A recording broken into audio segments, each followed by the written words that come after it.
At the highest level, nothing is. At the worldly level, everything is. Visitor. Forgive me for going back to what Maharaj said yesterday, because I forgot. I asked him about the presence of the Guru, and he said there is something saying Guru, Guru, Guru. Oh yes, Guru means that I amness itself, which always reminds you, I am, I am, I am.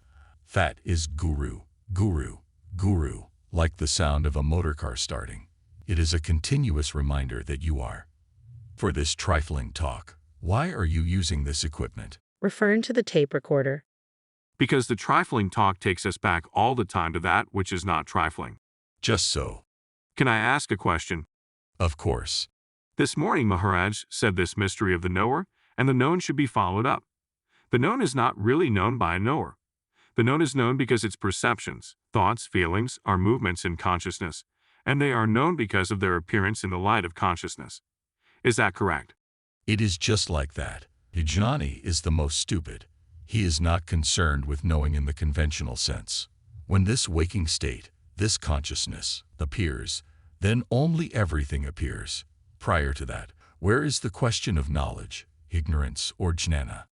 But deep sleep, is that really a state?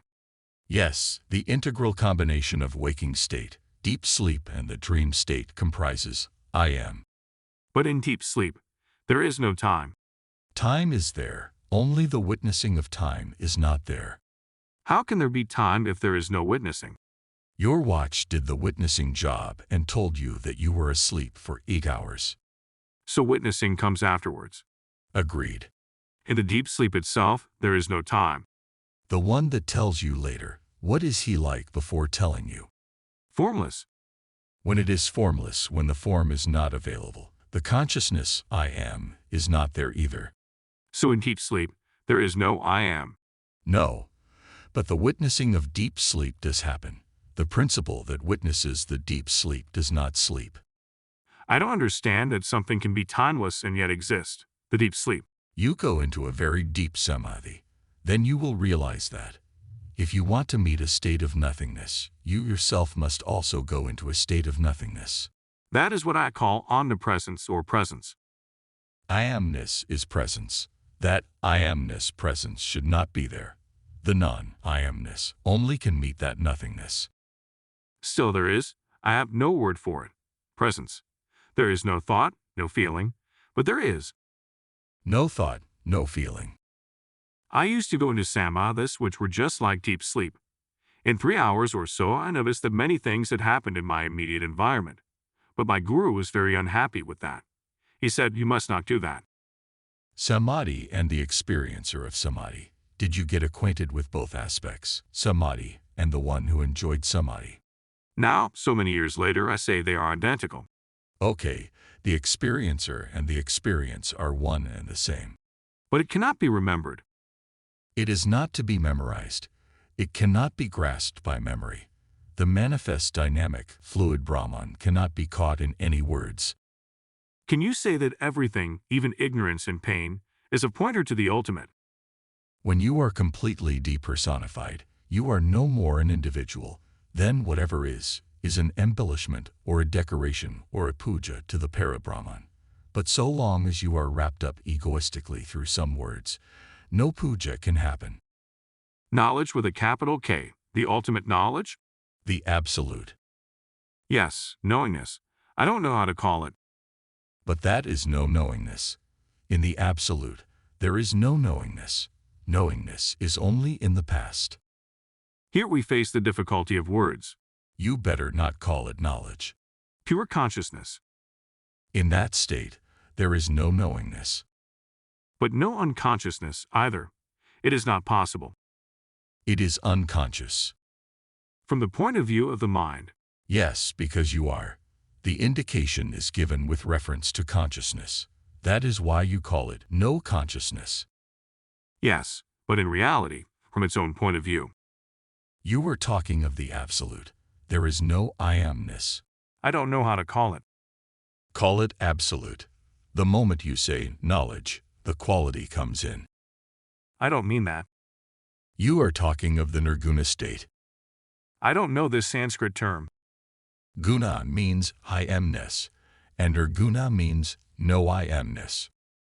I am disappears in the absolute. Yes, a non-knowing state. A non-knowing state, that knows. Aha. Knowingness appears on the non-knowing state. Yes, the relative beingness is known, is recorded in the absolute. Beingness comes on the background of the absolute. So it is known in the absolute. Beingness is known as an object. If knowingness is not known, who would call it knowingness? There is nobody to call it anything. That is the reply. So have I understood it right this morning? Maharaj advises us to find out who is the witness in deep sleep. All these wordy statements are just to please somebody. Actually, there is no substance in all this. So, no advice. Just be. Don't conceptualize. Now everybody is weighed down by words. Suppose a child is there, and the child is dead. Whatever that principle, that dynamic principle has left the body. Now you cannot say what that dynamic principle is. It has no name now. Because of this association with the body, you have tried to capture it with words. So words are the only problem. Yes, the whole problem is with the words. Since that principle which has quit the body is now freed from the body, you cannot capture it through words. The dynamic beingness principle, because of its association with the body, embracing a certain form and certain words and concepts, is suffering. Without that, without form, and without words, how can it suffer? All this stops immediately when you see it as a puja to the ultimate. That means all this wordy business stops. You may understand it that way. Once you understand that you are not the body, nor that you are wrapped up in name and form, and that you are this manifest Brahman only, you are free. Even the idea, I am not free, is part of the puja. What do you mean by puja? Puja is a process or an aid to propitiate somebody. Well, okay. Would you call it Darishma? Call it whatever you like. It is an expression of it. It is consciousness playing with its own. Yes. To a newly arrived visitor. If you are going to sit here, you must ask questions. If you are not going to ask questions, take the rearmost seat. If you come here, you must stick out your neck. Otherwise, it is no use being here. If you enter the arena, you must fight with questions. Second visitor. Of course, of course. Pointing to a third visitor. For years he has been trying to assimilate knowledge, but he has not got an iota of knowledge. What knowledge did you get? The ignorant man has not got any knowledge, and the sage has not got knowledge. Then, what is the difference? The ignorant one has to acquire knowledge, because knowledge is valid for the ignorant. For the jnani, there is no sense of knowledge because he dismisses knowledge as unreal. Therefore, he does not entertain knowledge. That is why he has no knowledge. In reality, nobody can have knowledge. Nobody can have anything.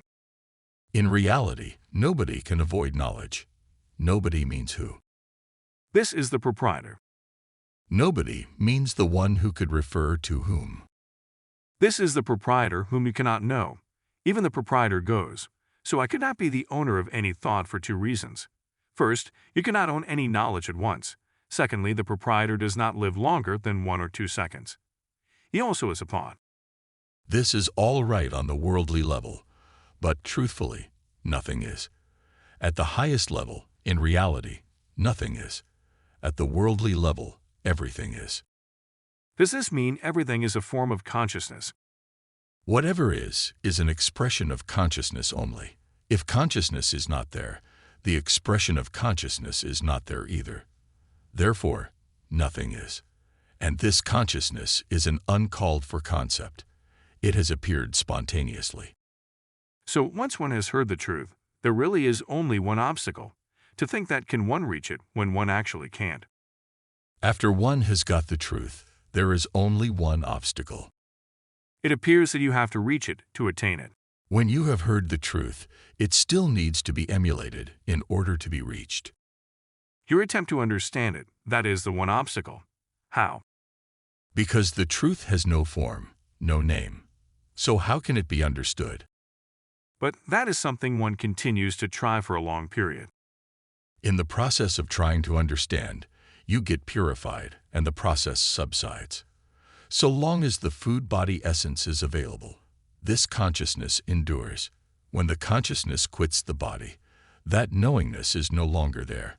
There remains only the universal consciousness without the knowingness, the non-knowingness state, or anything else. Then in that state, there is no question of manifest or unmanifest. That comes only with the presence of consciousness. So long as the association with the body essence is there, this guna, this state of beingness or beingness, is available. But once this food essence is gone, that beingness state is also gone. This guna, this consciousness, depends entirely on the food body essence. Once the latter is exhausted or no longer available, this consciousness or this guna is also not there. To repeat, the life force, the touch of beingness or this guna, is not there in the absence of the food body essence, whether it concerns an ant or an elephant. All the stories of reincarnation, rebirth, are mere stories meant for the ignorant masses. The past is always projected from this moment. Whatever has happened, that is the past. But we can never touch the past. We are only now. So we cannot touch anything which is not now. So maybe there is no such thing as the past. What have you to say? So if there is no past, there is no bondage. But who says that it cannot be touched, the past? I say so.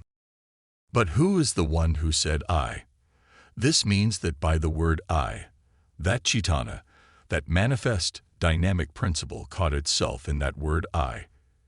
If that dynamic principle caught itself in that word I, if that dynamic concept, then it has no birth and no death.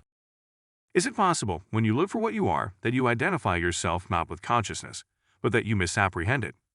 Could it be that when you look for yourself, you take this consciousness Maharaj is talking about for that which you are, that you get it mixed up?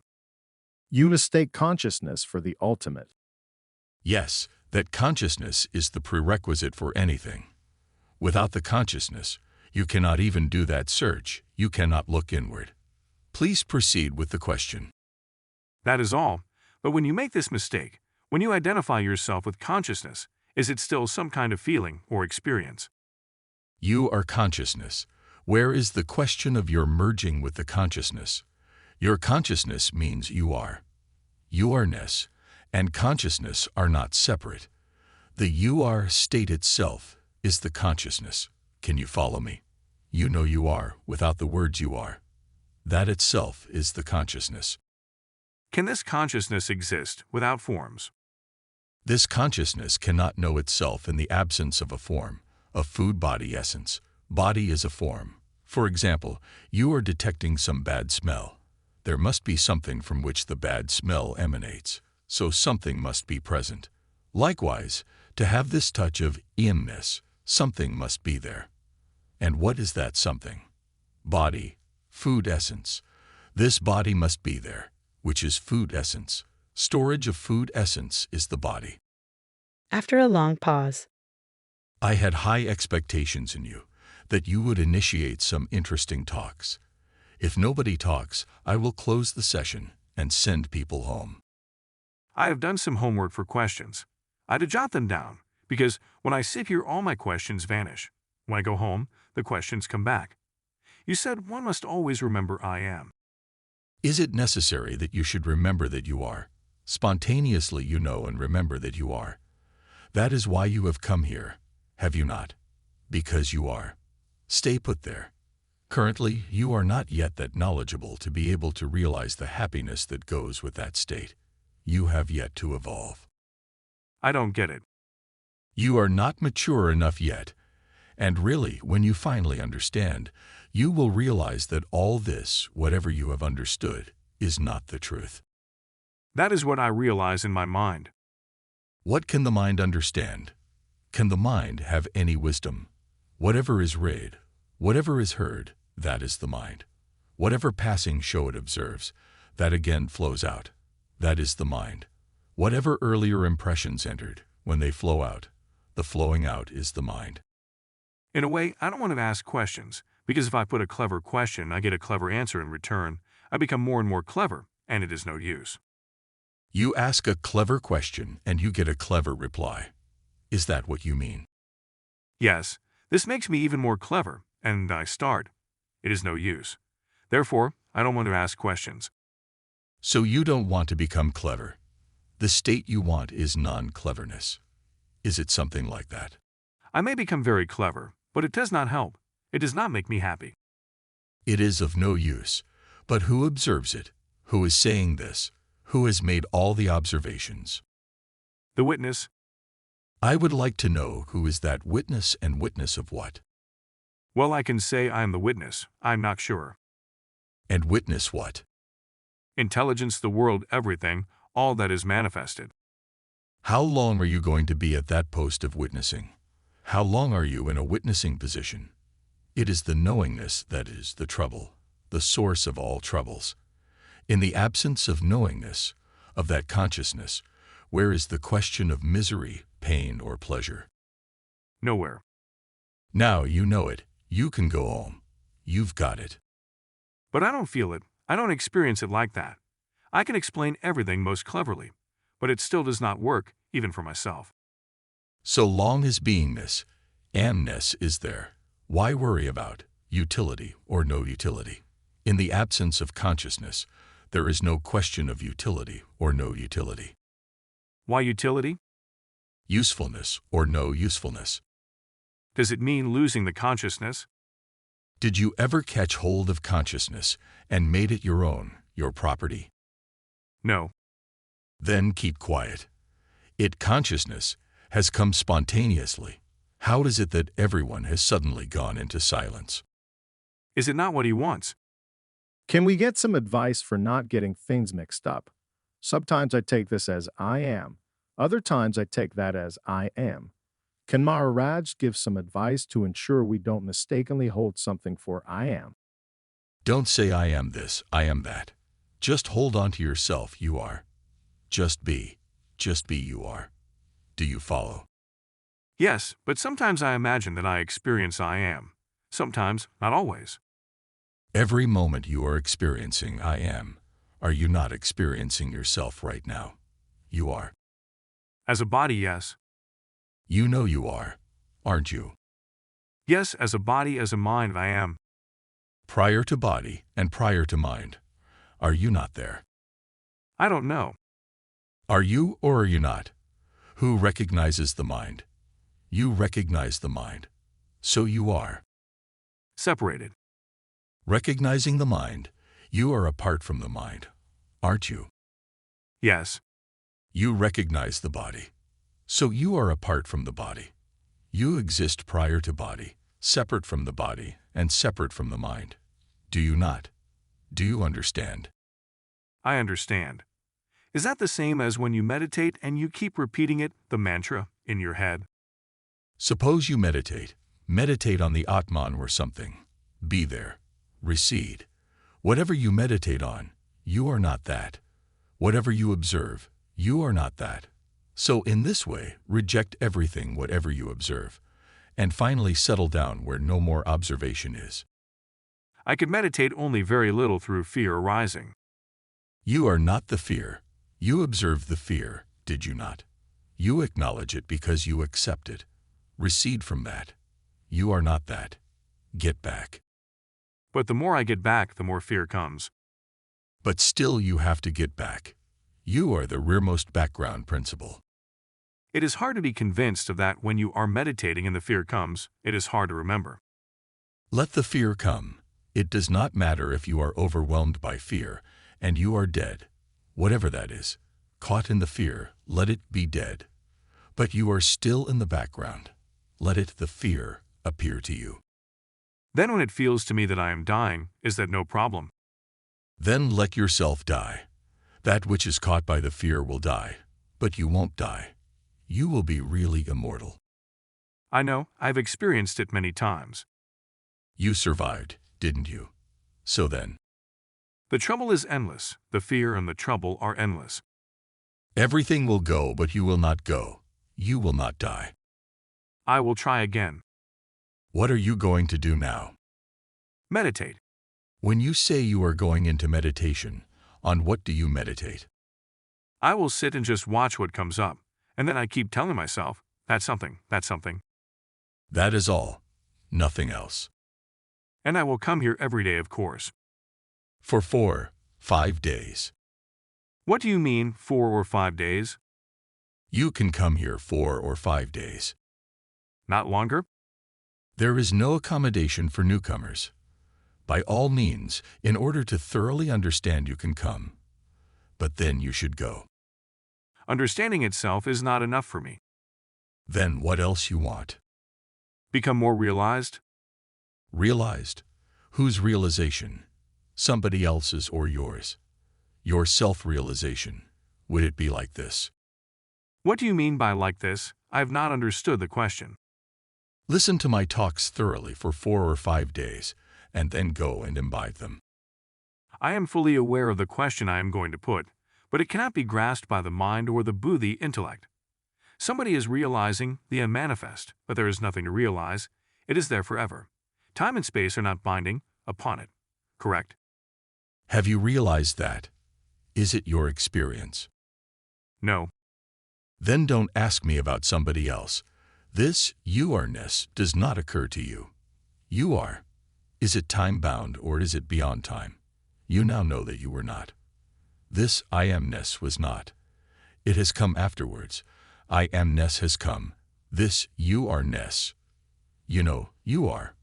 Prior to that, at a certain time, beyond time, it is time-bound. It has appeared. Therefore, it must disappear. Visitor makes a long and unintelligible statement about living the unmanifest state. All this talk is merely verbal acrobatics. I want to know, what is this you are medicine? Why are you? What are you? Due to what are you? In the absence of understanding you are. What are you? Before understanding this, you are medicine and dismissing it. You are talking about a state without you are medicine. Understand what it is. My state is, I am, without parents. I am the unborn. Similarly, I understand you as such only. You are also the unborn, without parents. I have been telling you again and again that you exist is due to that you are medicine. It has a certain period of time. Again and again, I have been telling you that, and still you are putting the same basic question. Someone asked me a queer question. I am responsible for the birth of 50 children. Suppose your father asked such a silly question of somebody else.